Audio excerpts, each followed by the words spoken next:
Well, welcome back. We are going to do a fight review of Jesse Rodríguez versus Srisaket Sor Rungvisai. What a fight. What a one-sided fight, but what a fight. I got my prediction wrong. I predicted Srisaket Sor Rungvisai's power and experience would overcome Jesse Rodríguez in later rounds and he might win a decision, or potentially stop him later on due to his power. But however, Jesse Rodríguez was just too young, too fresh, too quick, and his footwork was too good. I think that's always been a problem with Srisaket Sor Rungvisai. He's always been a bit off balance. I think it's the fact that he was a former kickboxer and he never really got to learn the footwork of elite boxers in boxing. He got so far with what he had. So far. He got as far as any other boxer could possibly imagine. So let's break it down. First round, Srisaket Sor Rungvisai comes out as a southpaw fighter. I was worried whether he was going to come out as orthodox since I saw a padlock clip of him boxing orthodox, and I was thinking that he was going to fight orthodox, and he didn't matter in the end, but still, it's what cost him the fight against Juan Francisco Estrada in the rematch. And I feel like if he had started southpaw earlier, he would have won that fight, and he would have got 2 wins over Estrada. The first round, he starts southpaw, doesn't make much of a difference. He's not as active as he usually is. He's trying to hammer away at the body. He has some success there, but Rodríguez is very, very quick, laser-like jab, and great footwork and angles to get out of the line of fire with Srisaket Sor Rungvisai. This is the one thing he did well. This is what I feared he would do against Rungvisai, that he did against Cuadras, and that's getting into the scrap, that's getting into exchanges, which you can't do with someone like Rungvisai. He just punches too hard. I felt like the difference in power was quite noticeable. You could hear the thud of every Rungvisai punch, whether it landed or not. And respect to Rodríguez, if he can take Rungvisai's power, he can take anyone's power at these weights. That's including at 115, 112 and 108, because he is the hardest puncher within those 3 weights. Moving on, so the fight was very one-sided. Rungvisai had his moments attacking the body. He didn't vary his work up a lot. He was mostly body hunting here, which I suppose was to slow him down for the later rounds, but he never did enough of it. His work rate wasn't as much as his previous fights. He's known for his power punch work rate. He's one of the most elite fighters ever without a jab, basically. And he never really got off. Rodríguez was too quick. His footwork was amazing in this fight. I think we're seeing a truly special fight here. He's 22 years old and he has wins over Carlos Cuadras and Srisaket Sor Rungvisai, which is the half of the mini 4 kings. You know, the mini 4 kings being Cuadras, Rungvisai, Estrada and Gonzalez. So they've all fought each other like the Fabulous 4 back in the 80s. That's what I like to call this generation's Fabulous 4. I know everyone likes to call Tank Lopez and Haney and Garcia the Fabulous 4, but they haven't fought each other. So, and to be honest, I think Rodríguez has already built a better resume than someone like Davis, because Davis has one really solid win on his resume, and that's been Jose Pedraza. Did stop him, probably has a better win over Pedraza than anyone else he stopped with time Pedraza. But I digress. Jesse Rodríguez is a truly special fighter.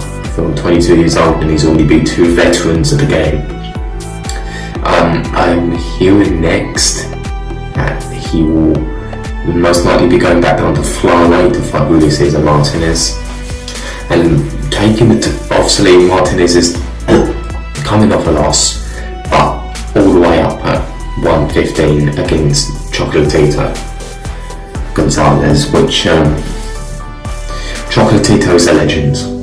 He's a legend of the sport, one of the most incredible fighters in the history of the sport in general, who managed to turn back the clock. And well, he hasn't really not been able to turn back the clock, he's just been amazing. But either way, going down to 112 to take his titles, I feel like would be more impressive, considering that's his natural weight class where he's comfortable at. And that's where he will actually be losing something, that's where someone will actually be taking something away from him to beat him, because Chocolatito didn't take anything away from Martinez.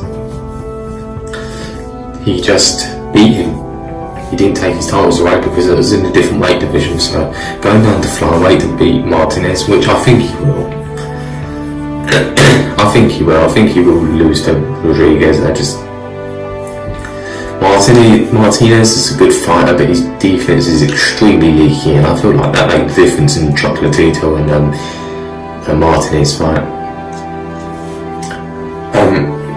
So that is projected to be on the Canelo Triple G3 undercard, which will be good. He'll get the fight a lot of exposure, being on the undercard of a huge fight, probably the biggest fight in America.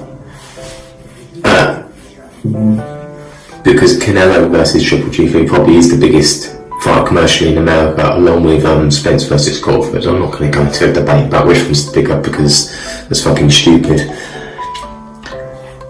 But if he beats Martinez, then I feel like there could be arguments to put him on the pound for pound list. We're getting a very crammed load of talent, pound for pound. You just can't fit everyone in. There's so many fighters that deserve to be on there. In fact, you feel like some fighters are robbed by not being on there, but there's just so many talented fighters, like in just today's boxing in general. But if he beats Martinez, as said, Eddie Hearn said, don't be shocked if he fights Chocolatito.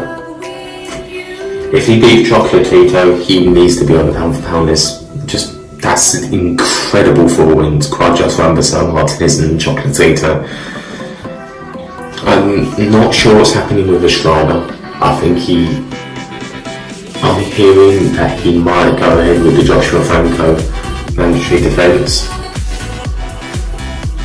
or he might go ahead with the Chocolatito trilogy fight. There's varying sources saying one or the other, but I think it's more leaning towards that he will defend against Joshua Franco, who is Jesse Rodríguez's brother. There's many good fights for Rodríguez out there, even if it's not Martinez or Chocolatito. You have Jonathan Nakatani at 112 at flyweight, who I feel is the best fighter at flyweight. I feel like he's an absolute beast. That would be a fantastic fight. At 108, I don't know if he can get back down to 108 anymore, Rodríguez, but there's good fights in there. You have obviously Roberto Kawauchi, you have Jonathan Gonzalez, you have Masamichi Ibuki, you have Heki Butler, and you have Kenshiro Taraji. A lot of good fighters there. I feel like he can go for Hiroto Kawaguchi, considering he's with DAZN. I feel like if he can beat Kawaguchi, that would be fantastic. But again, I don't know if he's able to get back down to those lower weight classes. Going up to flyweight, I feel like he handily beats everyone there. Besides Nakatani, that's a more interesting fight. That's a more interesting fight I'll have to give more thought into, because Nakatani is a very, very good fighter who is being overlooked. At 115, we have quite a few fights going on. In general, we have Katsuka Ayaoka. They're both with Taken Promotions, so Iowa could fight Rodríguez. If that, the fight wouldn't be particularly hard to make, I don't feel. But obviously, Kazuka Iowa has to get past Dominic first, who is a very, very difficult fighter to beat. Has only lost once early in his career, never lost since.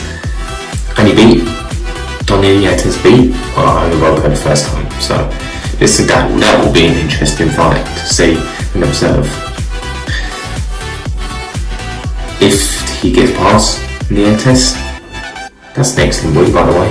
But he might be able to fight Rodríguez.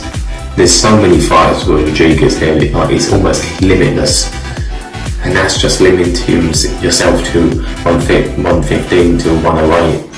Going up to 118, obviously, you got only two champions. You got Paul Butler, who I feel would be an easy win. But then you got Naoya in a way, who, I don't know, I think that's too much. At the current moment, I feel that's too much. Naoya, in a way, Rodríguez will feel that power. Anyway, that's me discussing the options, how the fight actually went. I've never seen Rungvisai beat down like that. That was truly a masterful performance. And Rungvisai coming off the layoff, obviously not the fighter he was. I don't know, might be time to hang it up. Or he could, I don't know, I'd still like to see him in the second part of Quadras, because I feel like there's still unfinished business there. Anyway, I'm going to wrap this up, so yeah.